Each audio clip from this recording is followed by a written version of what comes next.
Je suppose que tous les psychopathes n'auront pas cette même stratégie, mais moi, ma stratégie, c'était soit des filles dépressives, des filles très naïves, ou des filles qui n'avaient pas de papa. Au début, je voulais lui insulter sa mère sur la vidéo. Puis après, je me suis dit, comment ça se fait qu'il ait la possibilité d'en parler? Puis après, je me suis dit, en fait, non, ce qui serait encore mieux, c'est de donner des armes aux gens pour contrer ces conneries. Et c'est là où on va parler aujourd'hui de mon gars, Robert Greene. Robert Greene, les lois de la nature humaine. Alors, vous connaissez Robert Greene parce qu'il a sorti Power, les cartulas du pouvoir. Là, tout TikTok en a parlé comme si c'était le livre de l'année, alors que ça fait 10 ans que le bouquin, même plus que le bouquin existe. Les cartulas du pouvoir, c'est en gros 48 lois qui t'expliquent comment, entre guillemets, obtenir, conserver et supprimer tous ceux qui veulent ton pouvoir.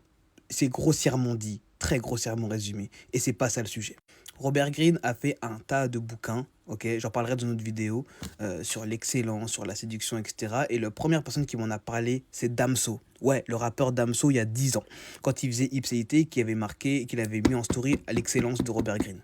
Mais assez de blabla. Les lois de la nature humaine de Robert Greene, je crois que c'est aussi important, si ce n'est plus important que les cartulas du pouvoir. Pourquoi? Parce que dans ce bouquin, il va te résumer en 18 lois et un peu plus de, si je dis pas de conneries, 500 pages, pardon, désolé, j'avais oublié. Un sacré paquet de comportements humains. Donc le moi émotionnel, le narcissisme empathique, la force cachée des individus avec les caractères individuels toxiques. Et en fait, en lisant ce bouquin, là je crois que je l'ai relu la semaine dernière, parce que je soupçonnais mon neurone de me l'avoir volé, je n'arrive plus à le trouver.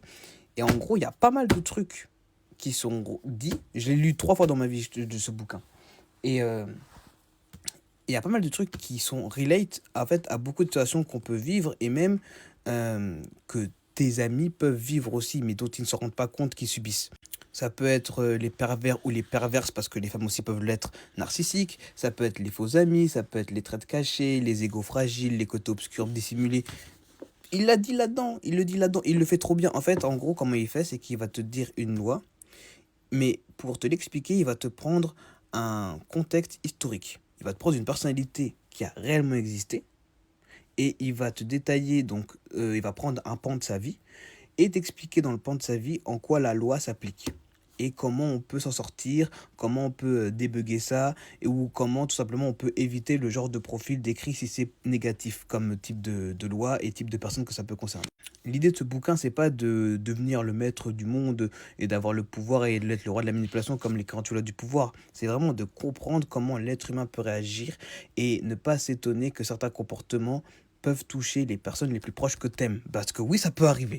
Disclaimer par contre, faites preuve de détachement quand vous lisez ce bouquin, ok? En particulier les carentulas du pouvoir, mais celui-là aussi. Parce que si vous appliquez à la lettre ce qui est dit dans les bouquins, vous pouvez devenir un sombre fils de pute. Je vous le dis, il n'y a plus de morale, il a pas de moralité. En fait, il te dit les choses cash. Donc ça a le mérite d'être honnête. Mais malheureusement, c'est que les exemples qu'il donne aussi, ils sont brutalement honnêtes. Et donc parfois, ils sont pas forcément très fameux. Donc voilà, c'est à lire pour l'information et pour la connaissance personnelle et le développement personnel si vous voulez aussi. Mais avec parcimonie, s'il vous plaît, doucement.